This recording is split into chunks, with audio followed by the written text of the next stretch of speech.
Hi hello welcome back to our channel. ఈరోజు వీడియోలో నేను మీకు చూపించబోతున్న రెసిపీ అరటికాయ ఫ్రై అండ్ దోసకాయ రోటి పచ్చడి. కొన్ని కాంబినేషన్స్ అయితే చాలా బాగుంటాయి కదండి. వాటిల్లో ఇది కూడా ఒకటండి. నేను చేసిన విధంగా అరటికాయ ఫ్రై దోసకాయ రోటి పచ్చడి ఒకసారి ట్రై చేసి చూడండి. చాలా అంటే చాలా బాగుంటుంది. వీడియోలోకి వెళ్ళే ముందు ప్లీజ్ మన ఛానల్ని సబ్స్క్రైబ్ చేసుకోండి. ముందుగా తాజాగా ఉన్న పచ్చి కూర అరటికాయలను 3 తీసుకోవాలి. ఒక పెద్ద ఉల్లిపాయను కూడా తీసుకోవాలి. అలాగే 2 టొమాటోలు బాగా పండినవి తీసుకోవాలి. పండినవి అయితేనే ఈ కర్రీకి చాలా బాగుంటుంది. 3 నుంచి 4 పచ్చిమిరపకాయలను కూడా తీసుకొని ఇవన్నీ చిన్న ముక్కలుగా కట్ చేసుకోవాలి. అరటికాయలు పైన గ్రీన్ లేయర్ అంతా తీసేసి ఈ సైజు ముక్కలుగా చిన్న ముక్కలుగా కట్ చేసుకోవాలి. కట్ చేసుకున్న అరటికాయ ముక్కలన్నీ ఒక గిన్నెలోకి తీసుకొని రుచికి సరిపడినంత సాల్టు, ఒక 1/2 టేబుల్ స్పూన్ పసుపును కూడా వేసుకొని ఈ అరటికాయ ముక్కలన్నిటికీ ఈ పసుపు ఉప్పు పట్టేలాగా కలుపుకోవాలి. మనం ముందుగానే ఇలా ఉప్పు పసుపు కలుపుకోవటం వల్ల ఈ కర్రీ అయితే చాలా టేస్టీగా ఉంటుంది. ఈ అరటికాయ ముక్కలు చప్పగా లేకుండా ఉంటాయి. ఇలా కలిపి ఒక 5 నిమిషాలు పక్కన పెట్టుకుందాం. ఇప్పుడు కర్రీ ప్రిపరేషన్ కోసం స్టవ్ ఆన్ చేసి బాండీ పెట్టుకొని కర్రీకి తగినంత ఆయిల్ వేసుకుందాం.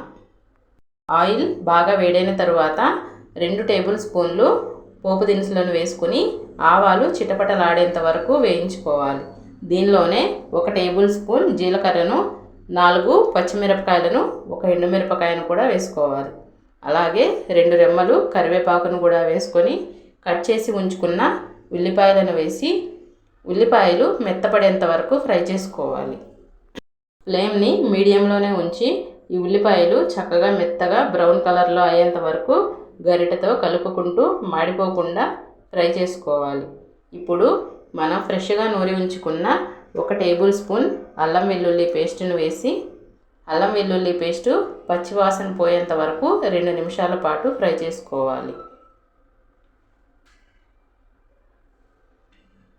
2 నిమిషాల తర్వాత మనం ముందుగానే కట్ చేసి ఉంచుకున్న 2 మీడియం సైజు టమాటాలను కూడా వేసి టమాటాలు మెత్తపడేంత వరకు మగ్గించుకోవాలి.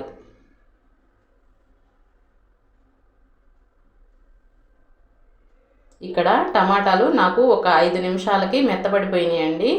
ఇప్పుడు దీనిలోకి మనం ముందుగానే కట్ చేసి ఉంచుకున్నాం కదా అరటికాయ ముక్కలు, అవి ఈ పోపులోకి వేసుకొని కూర మొత్తం కలిసేలాగా ఒకసారి కలుపుకోవాలి.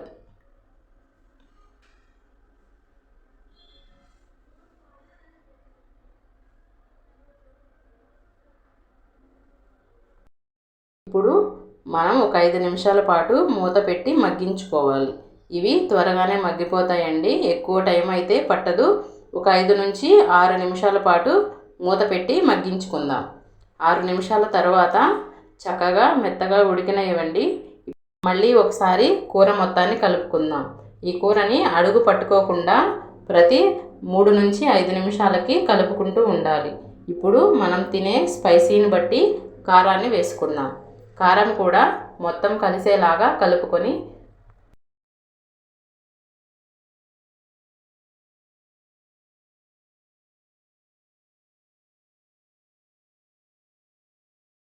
ఈ కర్రీని ఇంకొక 5 నిమిషాల పాటు మగ్గించుకుందాం. 5 నిమిషాల తర్వాత స్టవ్ని ఆఫ్ చేసుకొని సన్నగా కట్ చేసి ఉంచుకున్న కొత్తిమీరను వేసుకుని సర్వ్ చేసుకుంటే చాలా బాగుంటుందండి. ఒకసారి ఈ విధంగా అరటికాయ ఫ్రైని ట్రై చేయండి. ఇది రైస్లోకైనా చపాతీలోకైనా చాలా బాగుంటుందండి. ఒకసారి ఈ విధంగా ట్రై చేసి చూడండి. మీకు ఎలా వచ్చిందో నాకు కమెంట్ చేయండి.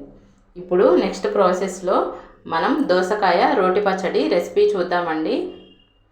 ఈ దోసకాయ పచ్చడి రైస్లో కానీ మార్నింగ్ టిఫిన్లో కూడా చాలా బాగుంటుందండి. ఒకసారి ఈ విధంగా ట్రై చేయండి. ముందుగా మీడియం సైజు ఒక దోసకాయను తీసుకోవాలి. అలాగే బాగా పండిన 3 టమాటాలను కూడా తీసుకుంటున్నాను. ఇక్కడ పచ్చి టమాటాలు తీసుకోకండి, పండినవే చాలా బాగుంటాయి. ఇక్కడ 100 గ్రాముల పచ్చిమిరపకాయలను తీసుకుంటున్నాను. ఈ పచ్చడికి కొంచెం కారం ఎక్కువే పడుతుందండి. ఇప్పుడు మనం ఇవన్నీ కట్ చేసుకుందాం. ముందుగా దోసకాయను కట్ చేసి చేదుగా ఉందో లేదో చూసుకొని చిన్న ముక్కలుగా కట్ చేసుకుందాం. కొన్ని ముక్కలు తీసి పక్కన పెట్టుకుందాం. ఇప్పుడు వీటితో మనం చట్నీ ప్రిపేర్ చేద్దాము.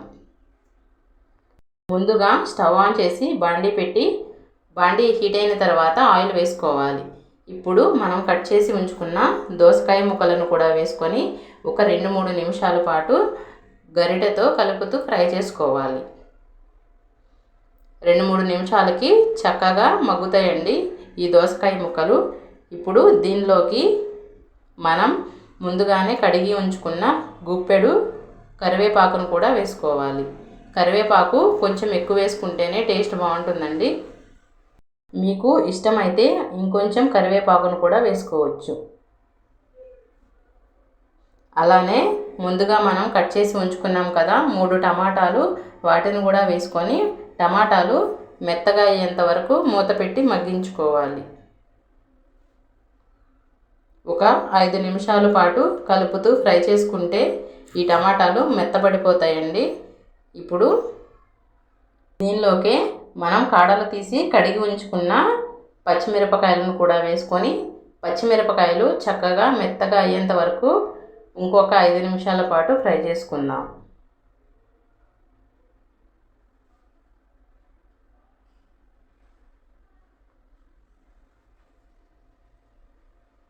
ఐదు నిమిషాల తర్వాత ఇవి మొత్తం చక్కగా మగ్గిపోతాయండి.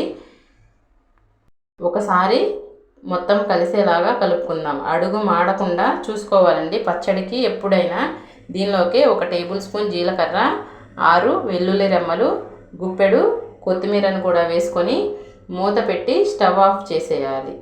ఇది చల్లగా అయిన తర్వాత ఒక మిక్సీ జార్లోకి మనకి రుచికి సరిపడినంత ఉప్పును, ఒక చిన్న నిమ్మకాయ సైజ్ అంతా నానబెట్టిన చింతపండును వేసుకోవాలి. అలాగే మనం ఫ్రై చేసి పెట్టుకున్న ఈ పచ్చడి మొత్తాన్ని ఈ మిక్సీ జార్లోకి వేసుకొని బాగా పేస్ట్లా కాకుండా పల్స్ కొట్టుకుంటూ ఇలా కోర్స్గా బ్లెండ్ చేసుకోవాలి. మనం గ్రైండ్ చేసుకున్న పచ్చడిని బాండీలోకి తీసుకొని మనం ముందుగా తీసి ఉంచుకున్న దోసకాయ ముక్కలను కూడా వేసుకొని మొత్తం బాగా కలుపుకోవాలి. అంతేనండి, మన దోసకాయ రోటి పచ్చడి రెడీ అయిపోయింది. అరటికాయ ఫ్రై, దోసకాయ రోటి పచ్చడి కాంబినేషన్ చాలా బాగుంటుందండి. మీరు కూడా ట్రై చేసి మీకు ఈ రెసిపీ ఎలా అనిపించిందో నాకు కమెంట్ సెక్షన్లో కమెంట్ చేయండి. Please subscribe.